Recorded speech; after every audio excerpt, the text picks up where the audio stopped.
يا شباب، يا نساء، يا رجال، في سيارتك اسمع القرآن واقرأ القرآن، في بيتك اقرأ القرآن، اسمعوا الحديث تأملوه، اقرأوا القرآن، فإنه يأتي شفيعا لأصحابه.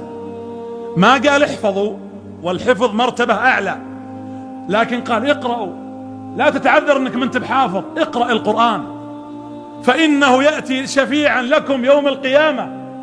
القرآن يحاج عنك يوم القيامة عند الله جل في علاه، وكلنا بحاجة في ذلك الموطن أن يحاج عننا القرآن العظيم.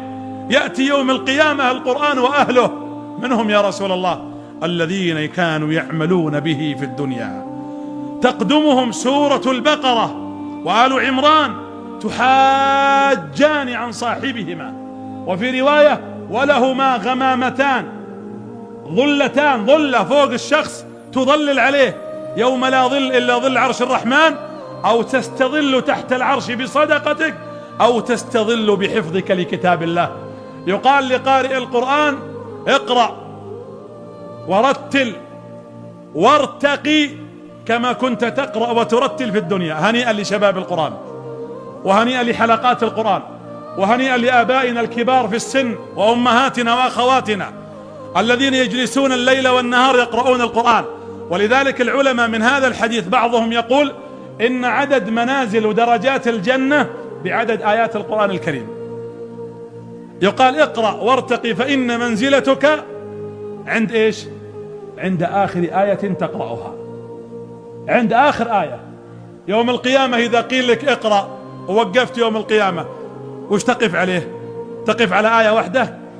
احفظوا واقرأوا القرآن ورتلوه حتى يأتي هذا القرآن يوم القيامة شفيعا لك، وترتفع به منزلة تلو الأخرى حتى تكون في الفردوس الأعلى مع النبيين والصديقين والشهداء والصالحين، وحسن أولئك رفيقا. حديث النبي صلى الله عليه وسلم يخبر أن الذي في جوفه القرآن، أن الذي ليس في جوفه القرآن كالبيت الخرب، بيت خربان. زينوا بيوتكم، هذا البيت اللي تحتاجه يوم القيامة زينوه بالقرآن الكريم. اقرأوا سورة البقرة واقرأوا سور القرآن الكريم واستشعروا هذا القرآن الكريم. لا أقول ألف لام ميم حرف، وشوف والله هنا جعلها ألف لام ميم عشان يعلمنا أنها في سورة الفيل مثلا ألم ترى أنها 3 حروف بعد. ليش هنا نقراها ألف لام ميم وهناك ألم ترى؟